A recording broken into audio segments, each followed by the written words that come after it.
কল্পনা করুন এমন একটা দ্বীপের কথা যেখানে মানুষ আজও চেনে না আগুন জ্বালাতে, কিন্তু চেনে শুধু রক্ত আর মৃত্যু। গত ৬০,০০০ বছর ধরে এই দ্বীপটি হয়ে আছে পৃথিবীর একমাত্র নিষিদ্ধ ভূমি। বঙ্গোপসাগরের বুক চিরে জেগে থাকা এমন এক ভয়ঙ্কর জনপদ, যেখানে পা রাখা মানেই হয় তীরের আঘাতে ক্ষতবিক্ষত হওয়া, না হয় জ্যান্ত কবর। ব্রিটিশ কর্মকর্তাদের অপহরণ থেকে শুরু করে মার্কিন পর্যটকের করুণ পরিণতি, কিংবা মাঝ সমুদ্রে আটকে পড়া জাহাজের উপর আদিম মানুষের সেই ভয়াবহ আক্রমণ। অনুমানের আজকের ভিডিওতে আমরা উন্মোচন করব নর্থ সেন্টিনেল আইল্যান্ডের সেই রক্তহীন করা সত্য কাহিনী, যা শুনলে আপনার গায়ের লোম খাড়া হয়ে যাবে। আপনি কি তৈরি এই মৃত্যুপুরীতে প্রবেশ করতে? সাল 1896, যখন আন্দামানের সেলুলার জেল ছিল বিপ্লবীদের জন্য এক নরকসম কারাগার। সেই জেলখানা থেকে এক ভারতীয় কয়েদি অমানসিক নির্যাতনের হাত থেকে বাঁচতে সমুদ্রের উত্তাল ঢেয়ে ঝাঁপ দেন। তিনি বাঁশকাঠ দিয়ে একটি ভয়াবহ নরবরে ভেলা তৈরি করে অজানার উদ্দেশ্যে ভাসতে থাকেন। কয়েকদিন অনাহারে সমুদ্রের নোনা জলে ভাসতে ভাসতে ভাগ্যের পরিহাসে তার ভেলাটি গিয়ে ঠেকে নর্থ সেন্টিনেল দ্বীপের বালুচরে। তিনি ভেবেছিলেন জনমানবহীন এই গভীর অরণ্যে হয়তো তিনি ব্রিটিশদের হাত থেকে লুকিয়ে নিজের প্রাণ বাঁচাতে পারবেন। কিন্তু তার কয়েকদিন পর ব্রিটিশ টহলদার বাহিনীর একটি দল দ্বীপের পাশ দিয়ে যাওয়ার সময় তীরের বালিতে একটি নিথর দেহ পড়ে থাকতে দেখে। কাছে গিয়ে তারা শিউরে ওঠে। সেই কয়েদি, যার শরীরে অসংখ্য তীরের ক্ষত ছিল, যা দিয়ে তখনও রক্ত চুইয়ে পড়ছে। তার গলাটি অত্যন্ত নৃশংসভাবে কেটে ফেলা হয়েছিল এবং তার শরীর জুড়ে ছিল আদিবাসীদের দেওয়া নিষ্ঠুর চিহ্ন। এই মর্মান্তিক ঘটনায় বহির্বিশ্বকে প্রথমবারের মতো এক ভয়াবহ বার্তা দিয়েছিল। এই দ্বীপের বাসিন্দারা বাইরের জগতের কাউকেই তাদের পবিত্র ভূমিতে জীবিত থাকতে দেয় না। সুন্দর রাজ এবং পণ্ডিত তিয়ারি ছিলেন অত্যন্ত দরিদ্র মৎস্যজীবী, যারা পেটের দায়ে আন্দামানের গভীর সমুদ্রে মাছ ধরতে যেতেন। ২০০৬ সালের ২৫শে জানুয়ারি রাতে তারা একটি ছোট নৌকায় করে অবৈধভাবে নর্থ সেন্টিনেল দ্বীপের নিষিদ্ধ এলাকার কাছাকাছি মাছ ধরছিলেন। সারা রাত হাড়ভাঙ্গা পরিশ্রমের পর যখন ভোরের আকাশ তখনও অন্ধকার, তারা দুজনেই নৌকার গভীরে ঘুমে আচ্ছন্ন হয়ে পড়েন। তারা একটি বড় পাথরকে দড়ি দিয়ে বেঁধে নোঙর হিসেবে ব্যবহার করছিলেন, কিন্তু মাঝরাতে সমুদ্রের স্রোত এতটাই প্রবল ছিল যে নোঙরটি আলগা হয়ে যায়। ঢেউয়ের টানে তাদের নৌকাটি ধীরালয়ে ভেসে ভেসে সরাসরি দ্বীপের কূলে একদম কাছাকাছি চলে যায়। পরের দিন সকালে যখন সূর্যের আলোয় তাদের ঘুম ভাঙে, তখন তারা বুঝতেও পারেনি যে তারা মৃত্যুর কালচক্রের মাঝে দাঁড়িয়ে আছেন। তীরের জঙ্গল থেকে শত শত সেন্টিনেলি আদিবাসীরা চিৎকার করতে করতে বেরিয়ে আসে এবং মুহূর্তের মধ্যেই তাদের উপর ঝাঁকে ঝাঁকে তীর আর ধারালো কুড়াল নিয়ে ঝাঁপিয়ে পড়ে। আদিবাসীরা তাদের হত্যা করার পর দেহগুলোকে অত্যন্ত আদিম কায়দায় বালিতে পুঁতে রাখে। কয়েকদিন পর যখন কোস্ট গার্ডের হেলিকপ্টার সেখান দিয়ে যায়, তখন তারা দেখতে পায় আদিবাসীরা সেই দুই মৎস্যজীবীর কাপড়গুলো তীরে খুঁটিতে টাঙ্গিয়ে রেখেছে, যেন এক বিজয় চিহ্ন। হেলিকপ্টারটি যখন মরদেহ উদ্ধারের জন্য নিচে নামার চেষ্টা করে, তখন আদিবাসীদের বৃষ্টির মতো তীর নিক্ষেপের কারণে উদ্ধার অভিযান ব্যাহত হয়। সেই দুই মৎস্যজীবী আজও তাদের পরিবারের কাছে ফিরে আসেনি। নর্থ সেন্টিনেল দ্বীপের বাসিন্দাদের বহিরাগতদের প্রতি এই চরম ঘৃণার মূলে রয়েছে ১৯ শতকের একটি অন্ধকার ইতিহাস। ১৮৮০ সালের ব্রিটিশ নৌ কর্মকর্তা মরিস ভিডাল পোর্টম্যান একদল সশস্ত্র সৈন্য নিয়ে গবেষণার নামে এই দ্বীপে জোরপূর্বক পা রাখেন। তারা বেশ কয়েকদিন দ্বীপের গহীন জঙ্গলে তল্লাশি চালান এবং সেন্টিনেলিদের খুঁজে বের করার চেষ্টা করেন। আদিবাসীরা বনের গভীরে অদৃশ্য হয়ে গেলেও পোর্টম্যানের দল শেষ পর্যন্ত একটি কুঁড়েঘর থেকে একজন অতি বৃদ্ধ দম্পতি এবং ৪টি শিশুকে খুঁজে পান। পোর্টম্যান জেদ ধরে বসেন যে এই আদিম মানুষদের তিনি আধুনিক সভ্যতার কাছে প্রদর্শন করবেন। তিনি ভয় দেখিয়ে তাদের অপহরণ করেন এবং নৌকায় তুলে পোর্ট বয়েলে নিয়ে আসেন। কিন্তু তারা জানতেন না যে সভ্য জগতের সাধারণ জীবাণুগুলো এই মানুষদের জন্য কতটা বিষাক্ত হতে পারে।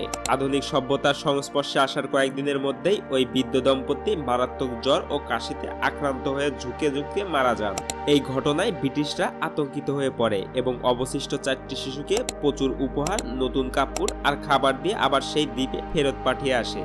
ধারণা করা হয় ওই শিশুরা যখন দ্বীপে ফিরে তাদের বাবা মায়ের এই করুণ মৃত্যুর কথা জানায়, তখন থেকেই সেন্টিনেলদের মনে আধুনিক মানুষের প্রতি এক চরম ঘৃণা ও প্রতিশোধের আগুন জ্বলে ওঠে। তারা মনে করে বহিরাগত মানেই মৃত্যু আর ধ্বংস।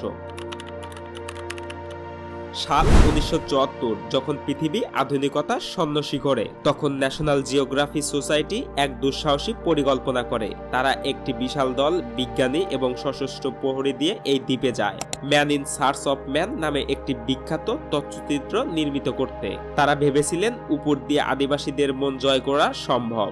তারা জাহাজের ছোট নৌকা নিয়ে তীরের কাছে গিয়ে বালতিতে প্রচুর উপহার রেখে আসেন, যার মধ্যে ছিল একটি জ্যান্ত শূকর, প্লাস্টিকের খেলনা, রান্নার অ্যালুমিনিয়াম পাত্র এবং শত শত নারিকেল। জঙ্গল থেকে সেন্টিনেলরা বেরিয়ে এসে উপহারগুলো দেখে অদ্ভুত আচরণ শুরু করে। তারা শূকরটিকে খাওয়ার পরিবর্তে তাদের বর্ষা দিয়ে ছিন্ন ভিন্ন করে বালিতে পুঁতে দেয়। প্লাস্টিকের খেলনাগুলোকে তারা ঘৃণাভাবে সমুদ্রে ছুঁড়ে মারেন। ঠিক সেই মুহূর্তে যখন ক্যামেরাম্যান দৃশ্যগুলো রেকর্ড করছিলেন, তখন জঙ্গল থেকে এক আদিবাসী যুবক হঠাৎ লাফিয়ে বের হয়ে আসে এবং তার শক্তিশালী ধনুক থেকে একটি বিষাক্ত তীর ছোড়ে। সেই ধারালো তীরটি সরাসরি তথ্যচিত্রের পরিচালকের বাম পায়ের বিদ্ধ হয়ে অপর পাশ দিয়ে বেরিয়ে যায়। যন্ত্রণায় পরিচালক লুটিয়ে পড়লে আদিবাসীরা উল্লাসে ফেটে পড়ে। সেই মুহূর্তে পুরো দল ক্যামেরা ফেলে জীবন বাঁচতে নৌকায় ফিরে আসে। এই ঘটনার মধ্যে দিয়ে বিশ্ব প্রথমবারের মতো পর্দায় দেখতে পায় এই আদিবাসীদের। তারা আর অন্য কিছু নয়, তারা চায় শুধু তাদের এই আদিম একাকিত্ব। 1981 সালের 2রা আগস্ট রাত্রি ছিল ইতিহাসের এক রোমহর্ষকর অধ্যায়। হংকং থেকে আসা এমভি প্রিমরোজ নামের এক বিশাল মালবাহী জাহাজ, যা ঝড়ের কবলে পড়ে নর্থ সেন্টিনেল দ্বীপের চারদিকের ধারালো প্রবাল প্রাচীরের সজোরে আটকে যায়। জাহাজের 28 জন ক্রু সকলে ঘুম থেকে উঠে দেখেন তারা এক অজানা দ্বীপের সামনে আটকা পড়েছেন।